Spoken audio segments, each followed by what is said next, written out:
The mansion was a world of silence and shine, and Clara was a ghost living in it.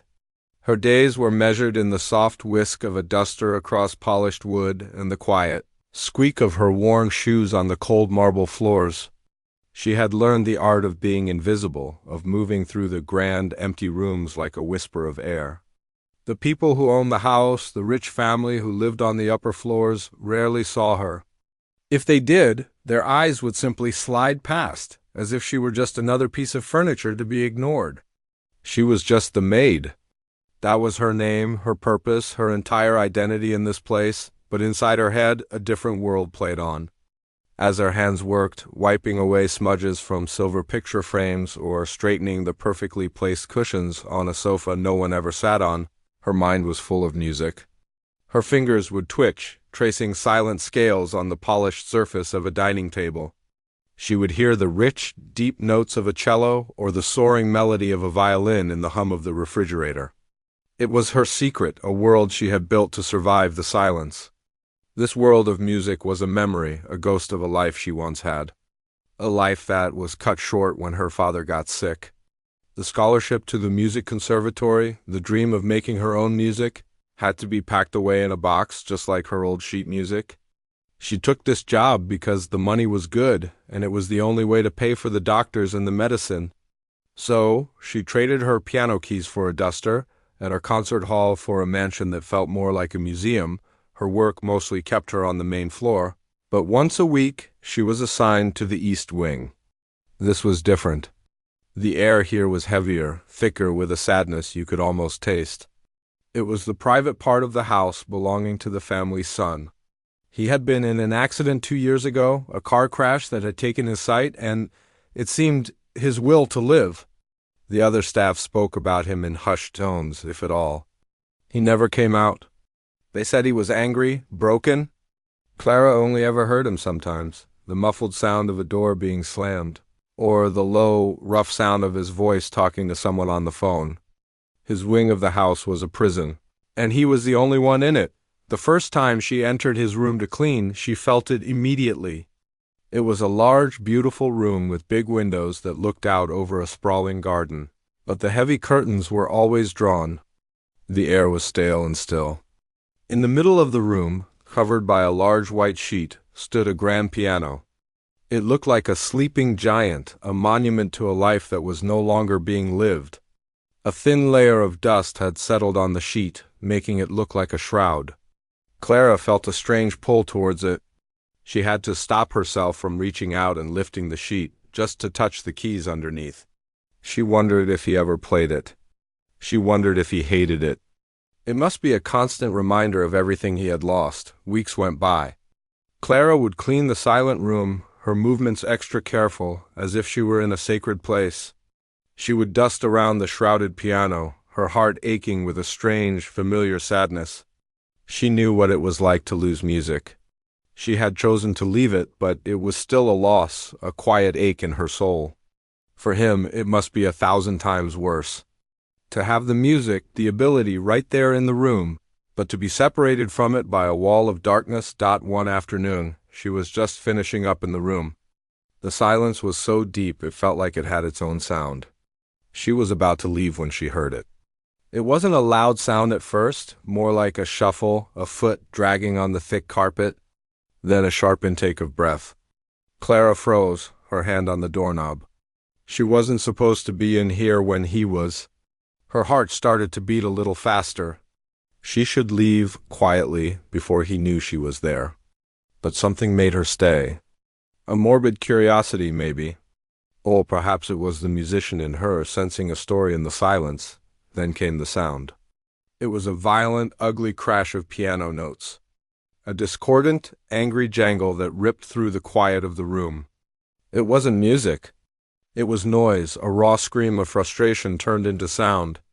It was followed by another and another as fists hammered down on the keys. Clara flinched with each impact. Then came the sound of a man sobbing, a harsh, broken sound that was choked with rage. It was a sound of pure, undiluted pain. She knew she should run. This was a private moment, a moment of terrible vulnerability. She had no right to witness it. but her feet felt like they were glued to the floor. Slowly, carefully, she took a step back from the door and leaned towards the keyhole. The little circle of light showed her just a piece of the room, but it was enough. She saw him. He was hunched over the piano, his back to her. The white sheet had been ripped off and lay in a heap on the floor. His shoulders were shaking with the force of his sobs. His hands, which looked strong and capable, were balled into fists, resting on the keys as if he was gathering the strength for another assault. He wasn't trying to play. He was fighting the piano. He was fighting the memory of the hands he once had, the eyes that once could read the music, the life he once lived.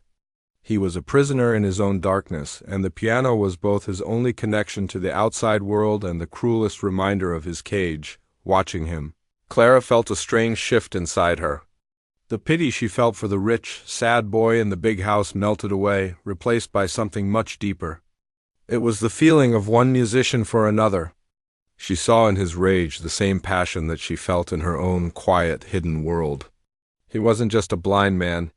He was a musician who had been silenced. And in that moment, looking through that tiny keyhole at his broken form, she understood him completely. The silence of the mansion, the sadness of the East Wing, it all made sense. It was the sound of a beautiful song that had been stopped mid-verse. And for the first time since she had started working there, Clara felt an urge that was stronger than her need to be invisible. She felt the urge to help that song find its voice again.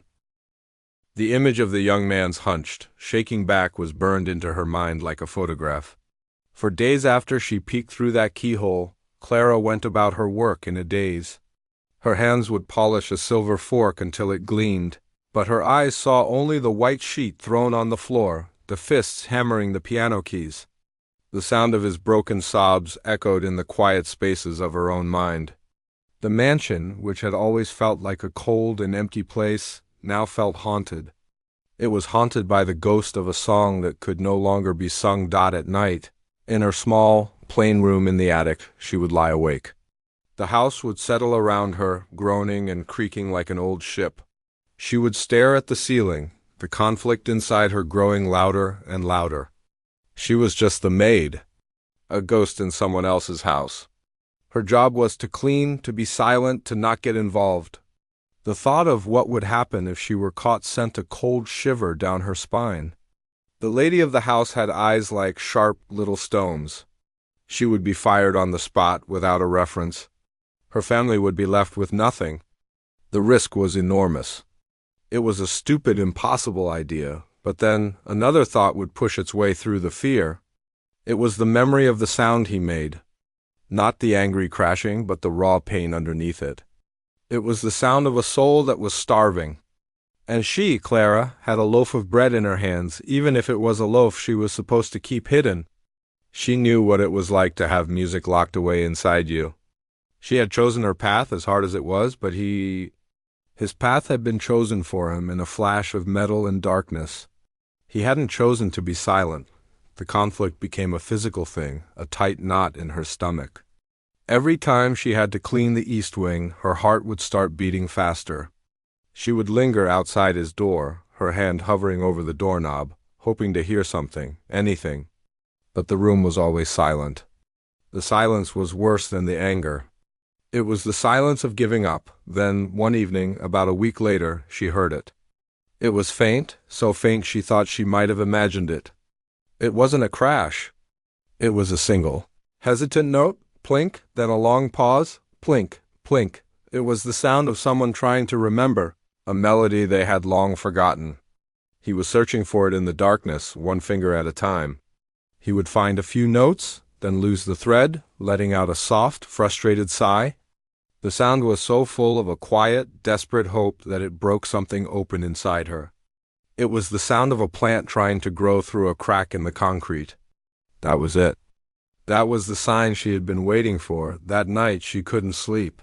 The single, plinking notes played over and over in her head. The fear was still there, a cold lump in her throat, but it was smaller now. The desire to help, to answer that silent call, was much, much bigger. Around 2 a.m, when the whole house was deep in its slumber, she made a decision. She swung her legs out of bed. her bare feet silent on the cold wooden floor. She put on her simple, gray work dress and crept out of her room. The mansion at night was a different world. It was a world of shadows and moonlight. The grand staircase looked like a silver waterfall in the faint light coming through the tall windows. Every creak of the floorboards sounded like a gunshot in the silence. She held her breath, moving slowly, her heart a frantic drum against her ribs. She felt like a thief, but she wasn't stealing silver or jewels. She was going to steal a moment of peace, to give back a piece of what had been taken. She reached the east wing. The air was still heavy, but it didn't feel as sad anymore. It felt expectant. His door was closed. She put her ear against it, listening. Nothing. He was asleep. Her hand trembled as she turned the cold brass doorknob. It opened with a soft click. She slipped inside, closing it gently behind her. The room was bathed in the soft blue light of the moon. The grand piano stood in the center of the room, no longer looking like a tombstone, but like a sleeping beast. She walked towards it, her footsteps muffled by the thick carpet. She felt a strange sense of coming home. Her fingers, which had been tracing imaginary keys for months, finally touched the real thing. She gently lifted the fallboard, revealing the smooth, white, and black ivory keys. They felt cool and familiar under her touch. She sat down on the bench, the worn velvet soft against her legs. She took a deep breath. What should she play? Something complicated? Something that showed her skill? No, that would be like showing off. It wouldn't be a gift. It would be a performance. She needed to play something that came from the heart, something that could soothe a troubled soul.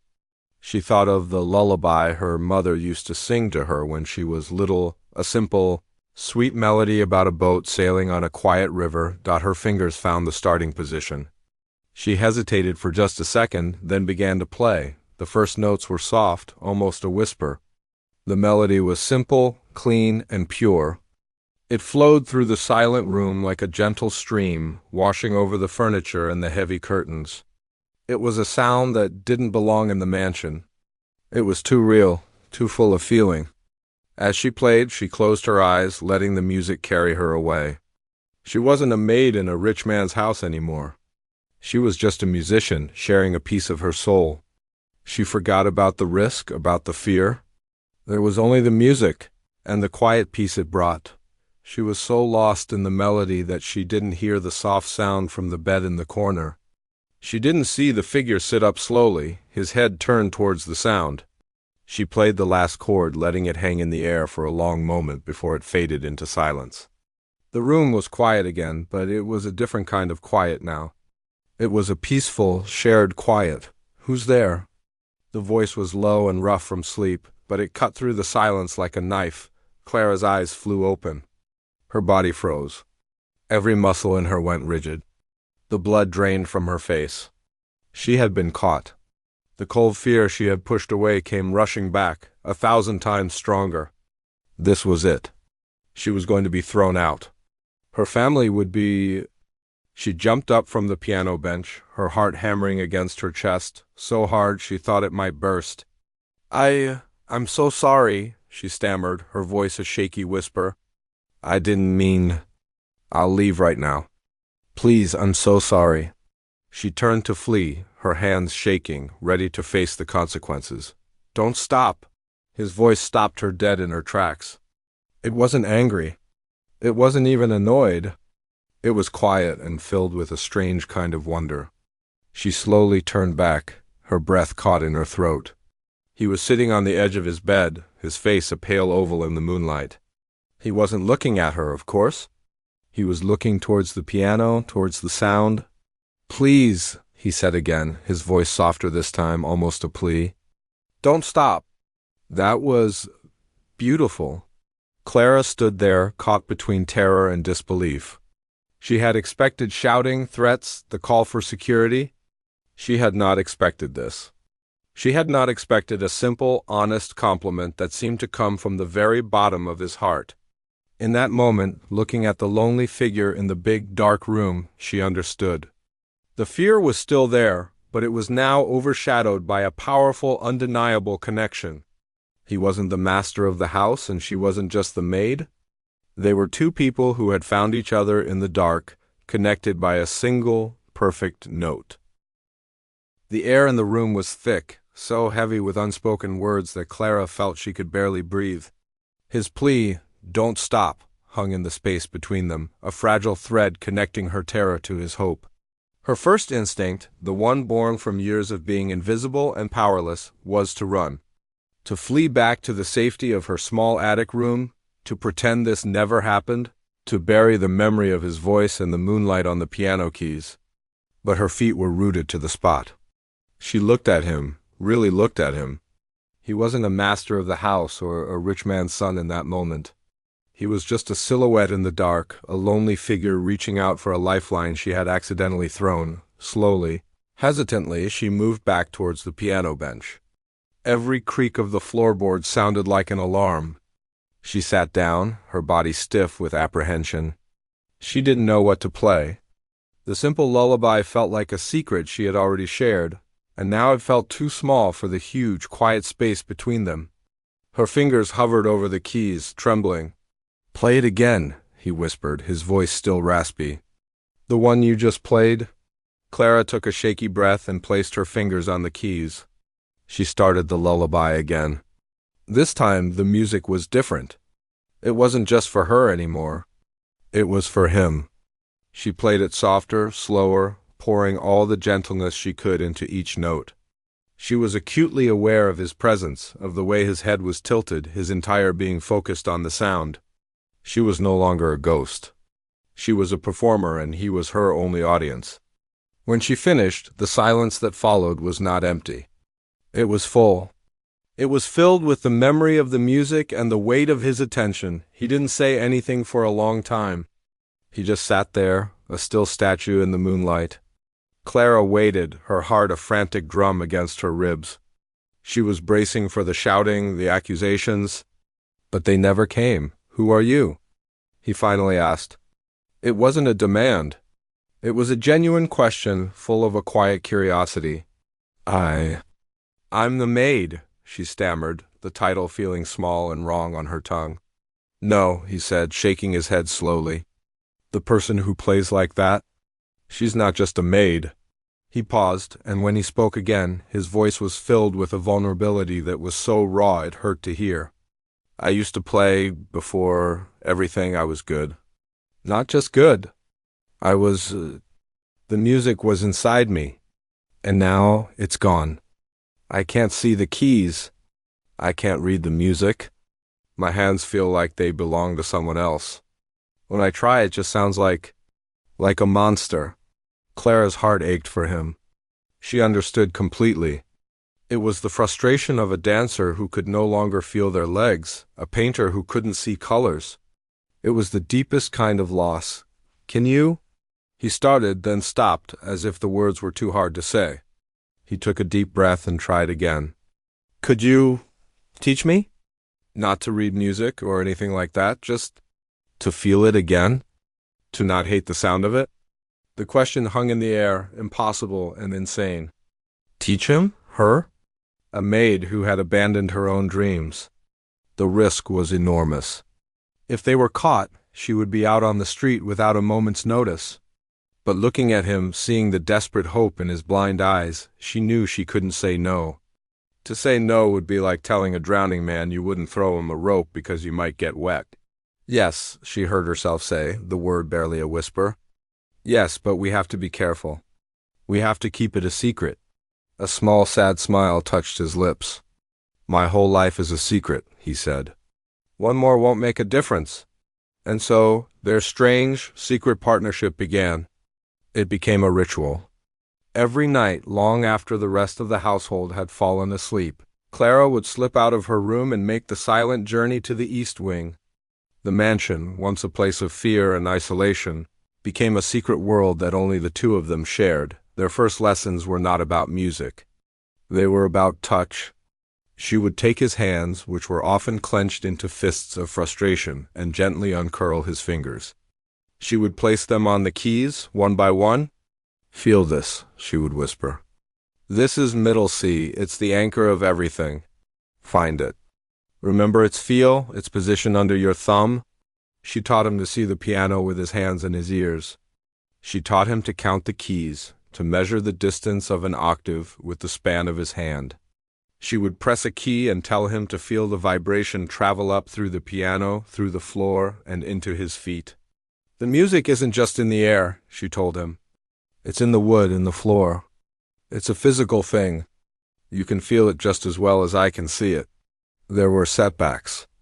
Nights when his frustration would boil over and he would slam his fists down, sending a jarring crash of notes through the quiet room. "I can't," he would yell, his voice thick with tears of anger. "It's useless." "I'm useless." But Clara was patient. She didn't flinch at the noise. She would wait for the storm to pass, then she would gently take his hands again. "No," she would say softly. "You're not. Try again. Just one note. Find the C." Slowly, painstakingly, the walls of his prison began to crumble. The angry crashes became less frequent. The hesitant, single notes began to connect into short, simple melodies. The music room, once a place of sadness and silence, was now filled with the quiet sounds of discovery. It was their sanctuary, a place where the rigid rules of the outside world didn't exist. He was no longer the blind millionaire's son, and she was no longer just the maid. They were Clara and the young man, two people bound by a shared language. As the weeks turned into months, they started to talk. Really talk? He told her about the accident, about the flash of light, and then the endless darkness. He told her about the pity in people's voices, the way they treated him like a fragile doll. He shared his deepest fears that he would never be whole again, that he would be a burden forever. In return, she found herself sharing her own story. She told him about her father's illness, about the music scholarship she had to give up. She told him about the ache of having a dream locked inside her. In the quiet of the music room, with the moonlight as their witness, they bared their souls to each other. He found in her a confidant who didn't pity him.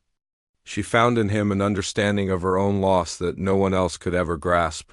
Their lessons had become about more than just music. They were about healing, about finding a way back to life, one note at a time.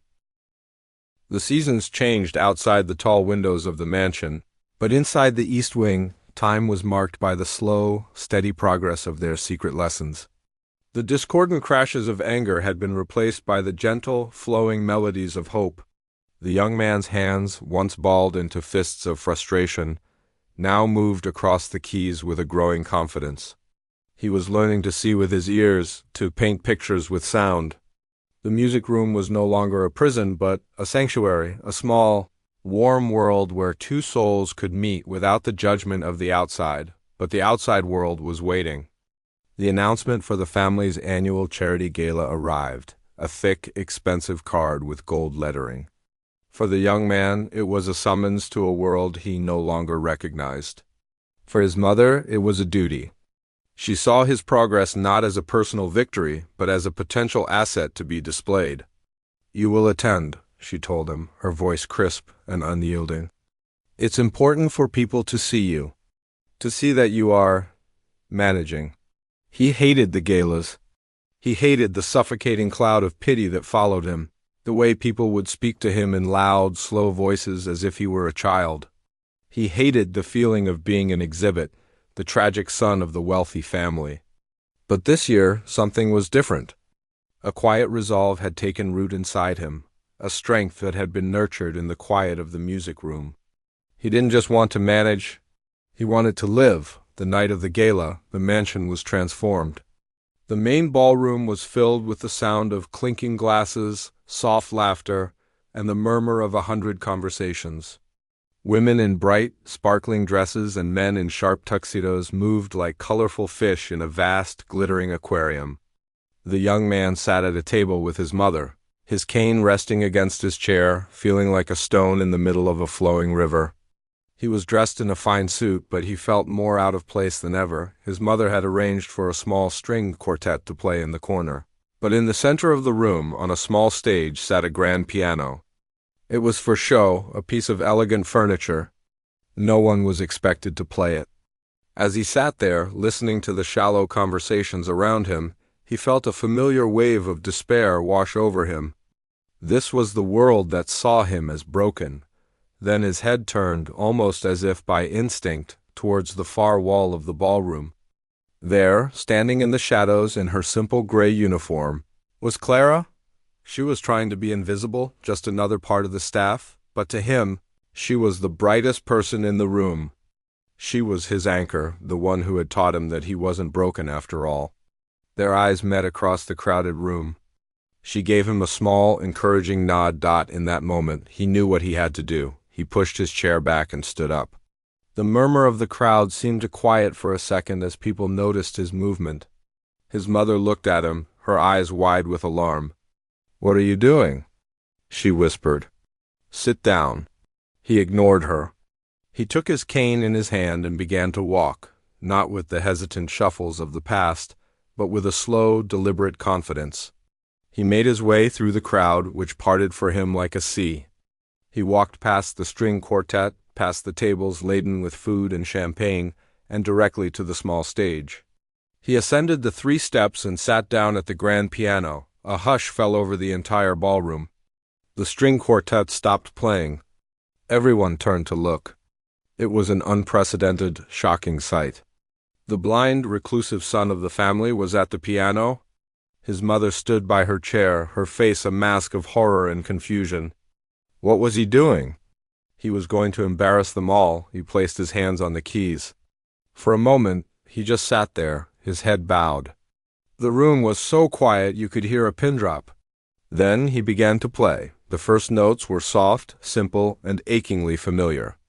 It was the lullaby, the same simple melody that Clara had played for him that first night in the moonlight. But now it was different.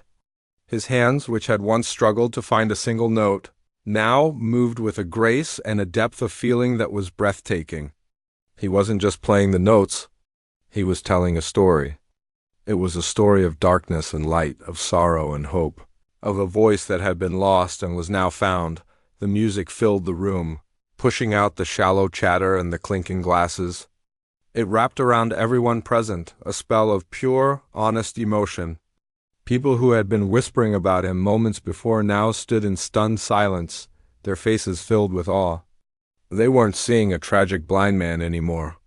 They were seeing a musician. They were seeing his soul when he played the final chord. He let it hang in the air for a long, beautiful moment before it faded into silence. The ballroom was still for a heartbeat, and then it erupted. The applause was thunderous, a wave of sound so loud it seemed to shake the very foundations of the mansion. People were on their feet, cheering, their faces shining with tears and admiration. His mother rushed to the stage, her face a complicated mix of shock, pride, and utter confusion. She had never heard him play like that. It was a miracle. That was beautiful, she stammered, her voice thick with emotion. My boy, that was wonderful. Wherever did you learn to play like that? He turned his head not towards his mother, but towards the far wall, towards the shadows where Clara was standing, her own face wet with tears. My teacher taught me, he said, his voice clear and strong, carrying to every corner of the silent room. Her name is Clara. All eyes turned to the young woman in the maid's uniform. She froze, feeling like a spotlight had just been thrown on her, exposing her to the entire world. The smile on his mother's face vanished, replaced by a cold, hard fury. The social barrier, the invisible wall that Clara had always respected, had just been shattered into a million pieces. The secret was out, and the consequences were about to begin. The name hung in the air, a single spoken word that changed everything. Clara. For a moment the ballroom was frozen in a tableau of shock. All eyes, 100 pairs of curious, wealthy eyes, swung from the beaming young man on the stage to the small figure in the gray uniform standing by the wall. Clara felt the weight of their stares like a physical pressure. It was a hot, suffocating spotlight, and she was exposed. Her first instinct was to turn and run, to flee back to the anonymity of the kitchen, to the safety of her small attic room. Her feet felt nailed to the floor. Her heart hammered against her ribs, a wild, frantic bird trying to escape its cage. The young man's mother was the first to move. The look of pride on her face had been wiped away, replaced by a cold, hard fury that made her features look sharp and unforgiving. She looked at her son, a silent, furious question in her eyes, but he was not looking at her. He was still looking at Clara, his face filled with a quiet, unwavering pride. With a rustle of expensive silk, the mother turned and began to walk towards Clara, her steps deliberate and menacing. The crowd parted for her, a silent, gaping aisle. The whispers started, low and hungry. Feeding on the drama dot, she stopped directly in front of Clara, so close that Clara could smell the expensive perfume on her skin. It was a cold, sharp scent, like winter flowers. "You," she hissed, her voice low enough that only Clara could hear, but filled with a venom that could have poisoned the entire room. "You, a maid. You dared to touch our piano? You dared to fill my son's head with these foolish ideas?" Her eyes were like chips of ice, scanning Clara from head to toe, dismissing her, judging her. Finding her wanting, Clara couldn't speak. Her throat was tight with fear. She could only stand there, her hands clasped in front of her, her head bowed. She felt like a small child being scolded, a feeling she thought she had left behind long ago. She waited for the final blow. "You're fired," the woman said, her voice now louder, sharp enough for the people nearby to hear. "Pack your things and get out of my house, now." A collective gasp went through the crowd. This was better than any entertainment they had paid for. The drama was real. But before the mother could turn to signal for security, a voice cut through the tension. It was calm, but it carried an authority that no one had ever heard from the young man before. "No, she's not." He had gotten up from the piano and walked to the edge of the stage. He stood there, a tall, straight figure, his cane in his hand. He wasn't the broken, tragic son anymore. He was the master of the house. His mother turned to him, her face a mask of disbelief. "What did you say? This is not your concern? I'm handling this." "You're not," he said, his voice even and clear. "Because if Clara goes, I go." He paused, letting the words sink in. The whispers in the room died down. "And I take my trust with me." It was a bombshell, dropped in the middle of the polite, glittering party. The young man's inheritance was the family's biggest asset, the foundation of their public standing. The threat was not an empty one. It was a nuclear option. The mother's face went pale. She stared at her son, truly seeing him for the first time in years. She saw not a blind, helpless boy who needed to be managed, but a man who had found his power. She saw the strength in his posture, the certainty in his voice. He had been hiding in the darkness for 2 years, and he had emerged from it stronger than anyone could have imagined. "You wouldn't dare," she whispered. But her voice lacked its earlier conviction. "Try me," he said simply. The standoff was silent and tense. The entire room was holding its breath. It was a battle of wills between a mother who had controlled everything with an iron fist and a son who had finally learned to fight for what mattered. He was fighting for his music, for his dignity, and for the person who had given them back to him. Finally, the mother's shoulders slumped, just a little. It was a tiny movement, but it was a surrender. She looked at Clara, her eyes filled with a mixture of hatred and, for the first time, a grudging respect. She had been outmaneuvered. She had lost. "Fine," she said, her voice tight. "She can stay." She turned to the stunned crowd, forcing a brittle smile onto her face. "My son has found a new tutor. We are all so delighted with his progress." The lie was thin and transparent, but it was an exit. It was a way to save face. The aftermath was strange and quiet. The gala ended soon after, the guests buzzing with the night's unexpected drama. Clara was told to go to her room and wait. She spent a sleepless night, convinced that at any moment she would be asked to leave. But the morning came, and with it a new reality. She was summoned to the family study. The young man was there, and so was his mother. The air was thick with a cold, uncomfortable truce. "From now on," the mother said, not looking at Clara, "you will no longer be a maid in this house. Your new title is music tutor. You will have a new room on the 2nd floor and a proper salary. You will be responsible for my son's musical education. Is that clear?" Clara could only nod, her heart swelling with a disbelief so profound it felt like a dream. She was no longer a ghost. She had a name, a title, a purpose. The final scene takes place a week later. The music room is filled with sunlight, the heavy curtains thrown open to reveal the green garden outside. The grand piano, no longer a shrouded tombstone, sits gleaming in the center of the room. The young man is playing, his fingers flying across the keys in a complex, joyful piece. Clara is not standing by the wall, nor is she turning pages. She is sitting on the bench beside him, her own sheet music open in front of her. As he finishes his piece, she joins in, her fingers finding the harmony without a moment's hesitation. They are playing a duet, two separate melodies weaving together to create something new and beautiful. They are no longer a maid and a master's son. They are partners, equals, two musicians who had found each other in the dark and created a new symphony of light. The music fills the room, spills out into the hallway, and drifts out the open window, a testament to the beautiful, impossible song they have brought to life together.